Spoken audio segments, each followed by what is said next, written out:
Hi everybody, I hope you're doing well. Welcome to Rémanence, the words that linger in your mind long after you've turned the page. A podcast brought to you by Dreamco Station. I'm your host, Charlotte, and today we are going back in time for a nostalgic episode on the blissful and magical days of my childhood, to be more precise, or my villain origin story, depending on the angle. Jokes aside, I wanted to talk about the impact of my childhood fantasy readings and more on my adult magical practice. As a quick disclaimer, I also believe that it's not necessary to keep the fond memories of your early days close to you to be able to claim a deeply rooted magical connection. Not everybody grew up with a privileged access to culture, not every household is tolerant with magic or esoteric mentions, like a very religious or superstitious household, for example. I also acknowledge that it's a privilege to have at least some fond memories of your childhood or to not feel triggered or dissociated at its evocation. So, if this episode is not for you for any reason, feel free to come back next month for a different topic. On my part, I won't delve too much on the sad or difficult memories, as it's not today's topic and not really associated with my magical encounters or lack of, for what I'm perceiving of myself at the moment of this recording. I was born in 1992, so maybe some of the titles I will mention will be more familiar to the millennials, but I'm sure I can find some common ground with most of you, at least in the present. If you understand French and want this podcast delivered to you as a more organic discussion and long-winded format, I recorded an hour-long version of this episode in French with my childhood best friend Adélie, who also shares a lot about her own experiences and memories. On that note, let's dive in. So, why talk about my childhood? The idea of this episode came as I was writing the script for the previous episode, the one on my relationship and definition of esotericism as a concept. I wrote a part 1, way too long, on my origin story, and ended up carving it out of the final iteration to keep it more cohesive and relevant. But I thought that this short paragraph was still a story able to stand on its own, and it also fits into my idea of making a few episodes where I would introduce myself to you. Maybe it's a bit self-centered. Don't worry, my Virgo son finds it very awkward to talk about myself, while my Leo rising is a bit less embarrassed about this. But I like to watch this kind of video, as I like to understand the psyche and root system of anyone I choose to listen to. So, I wasn't the most magical child, in a sense, as I don't recall much paranormal encounters or experiences as some other people may have experienced. It was more the case for my friend Adélie, for example, who went in headfirst in the fairy realm with the support of her household, and she never stopped flying this way. So I gathered a lot of second-hand impressions from her, and I was very fascinated by anything she would share with me, while being a bit sad to not be able to feel it for myself. On my hand, I've built a lot of my occult practice as an adult, having more time, autonomy, and mental clarity to follow my curiosity, with shadow work, a magical roommate, and tarot reading as my starter pack. I battled a lot with the daunting fear of feeling nothing, having a hard time believing in my own practice, as I couldn't get a clear feeling that it worked. It took me a while to overcome this feeling, and now I believe in what I am doing, and I don't let my confidence depend only on my bodily sensations, as I now can recognize in a lot of different ways the impact that I made. Working as a tarot reader for other people also gave me a reassuring boost. So to be clear, please don't feel left out or late to the game if you didn't have a lot of magical or paranormal experience as a kid. Remember that everybody goes at their own pace. About my childhood experience with books. So what I want to talk about here is not a personal magical experience.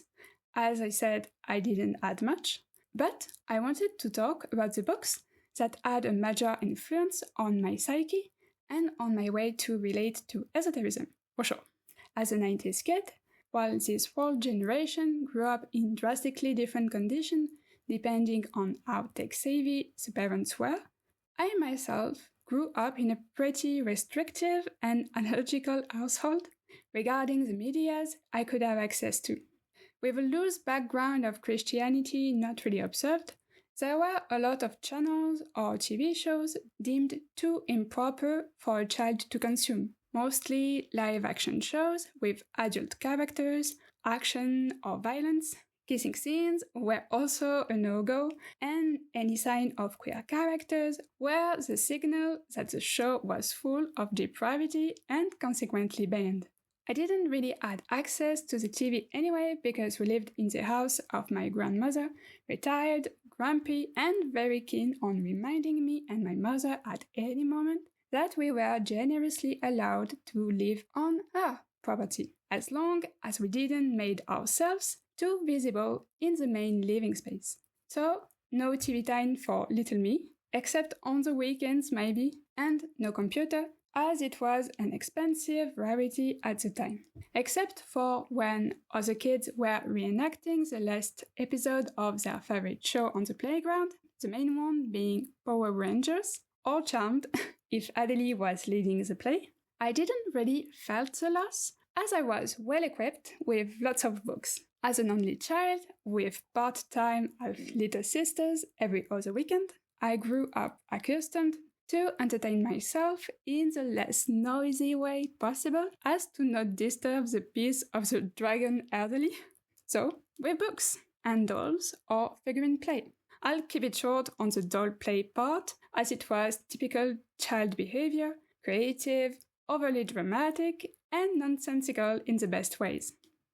I was, and still am, very obsessive and a bit monotropic on my books, so I'll go a bit further on this part. I grew up on fairy tales and mythology mostly, as they were considered safe to consume, either with picture books or with ginormous anthologies from all around the world. And also, maybe a bit weird, but with encyclopedias and dictionaries. I also had a one and only, but very beautiful book on astronomy, on the solar system, and at some point, I was reading it so much that I could recall its content by heart, visualizing page after page after page with other informations inside it, as I was very obsessed with it and constantly going through it. I'm still very fond of mythology to this day, and I evolved into an astrology student. I guess I'm just the type to be very consistent in what I love, and I end up just building upon everything as I go. While the way astronomy and mythologies were introduced to me was rephrased to be more accessible to a child, I feel that it was still a solid foundation for me to thrive upon and to develop further interest, like going into Western astrology with a pretty good idea both of the solar system and of the myth attached to the planets. For example, I have a very vivid and sensorial imagination, so I really thrived with fantasy books. I was totally immersed in the words and magical systems. I took pages and pages of notes on the magic system by myself. Remember, no internet to browse fan wikis. I don't condone it right now, but at the time, I got deep into Harry Potter, as its academic setting and wealth of informations available were easy to transfer into logs and binders. 𝐴ragon also, as dragons are just the next natural step for the horse-riding girlies. And also, maybe a bit more niche, I really liked The Spook's Apprentice. The Spook's Apprentice was very captivating to me because it wasn't just about learning about the creatures and folklore, but also using this knowledge in very perilous situations and learning on the spot. I think I learned a lot from this one, while I know that not everything in it is occultly accurate, of course. Maybe just a big personal interest, but I also really got into Pokémon from the moment it came out in France as a game and an animated series, as I absolutely adore animals. It got me deep into exploring and analyzing a system when I took interest in the card game and started to build my own decks. I started to collect data, emptying hours of battery charge just so I could extract the Pokédex information and stats to add to my specific binder. I also created lessons for beginners, which were my mom, and exams, but I really wanted to teach her how to play with me. She was very patient with me. In the game, I really loved types dynamics, and also those creatures one could learn about and connect to in a very animist and almost esoteric way. It's the funniest thing to me that there was an actual moral panic movement about how Pokemon was almost considered as an heretic game because it was seen by some people as summoning demons. But here I am today making divinatory oracle decks with Pokemon cards, so maybe they weren't exactly wrong. I just keep it at this because I want to spare you from the obscure sagas, French sagas, and crumpled Halloween costumes, which I really liked. But yeah, I think I really got into the habit of taking notes on everything, frankly, and of comparing, analyzing. It's not really about the knowledge or stepping stones I got from those books, but to me, it's mostly about the muscles and learning system I built from reading. I could have got it from school, and I wasn't a bad student per se, but as a neurodivergent kid, it was very painful to focus and be interested in anything school had to offer, chemistry class and ancient Greek aside. Not to mention also the boring lesson plans set in stone. I feel I got a lot more joy and mental agility from organizing knowledge and concepts for myself from a young age, and to this day, this still informs how I approach new systems, new books and materials, how I study, and how I organize my thoughts. I also wanted to say a few words about the adults that I had around me as a child. The only other striking experiences I got from my childhood were mostly about witnessing tarot and card readings from two very different angles. So to me, it's not really a surprise that I went into tarot first and then magic. First, it was from my mom, who did card reading for herself, helped with heavily annotated reference books and her own imagination. At first, I frankly rejected her in her practice, maybe as a teenager, but for many other personal reasons, as I couldn't comprehend why she was way more invested in escaping into hypothetical futures, bringing her riches and love, instead of focusing on improving her actual life with her own two hands. Now, I understand that I have a very judgmental Virgo stellium, and I also understand that sometimes life is way more complicated than it seems. But for my defense, she also really insisted in giving me romantic or love-oriented readings, and as a closeted queer youth, painfully aware of her difference, it was extremely uncomfortable, and I think this was the main reason why I rejected her practice.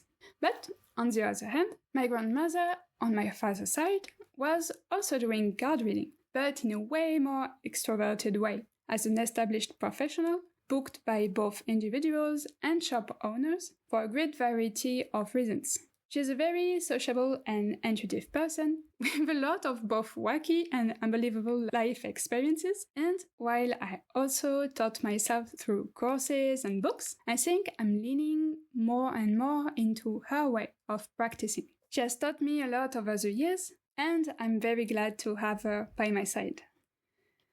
As a conclusion, I don't believe in a elitist witchy lineage as a prerequisite to learn about witchcraft or sorcery or the occult. As a practitioner, you are the holistic sum of the blessings you received, the same way that some people are naturally fast runners or gifted with a massive memory, but you are also made of what you learn, of the skills you develop over the years, and of the faith you grow in yourself and in your magic.